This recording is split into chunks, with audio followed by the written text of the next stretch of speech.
నమస్కారం ఘంటారావానికి స్వాగతం. ముందుగా ప్రధానాంశాలు. ఇవాళ సాయంత్రం జాతిని ఉద్దేశించి ప్రసంగించనున్న ప్రధాని మోదీ. రేపటి నుంచి కొత్త జీఎస్టీ స్లాబ్ల దృష్ట్యా సర్వత్రా ఆసక్తి.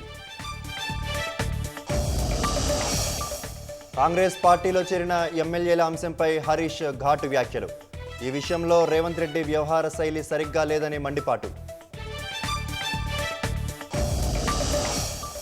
పేదల నివాస గృహాలు తొలగించట్లేదన్న హైడ్రా కమిషనర్. కబ్జాలను తొలగించి భూములను స్వాధీనం చేసుకుంటున్నట్లు స్పష్టీకరణ. ఛత్తీస్గఢ్లో కబడ్డీ మ్యాచ్ స్టేడియంలో విద్యుదాఘాతం. హైటెన్షన్ విద్యుత్ తీగలు టెంట్పై పడి ముగ్గురు దుర్మరణం.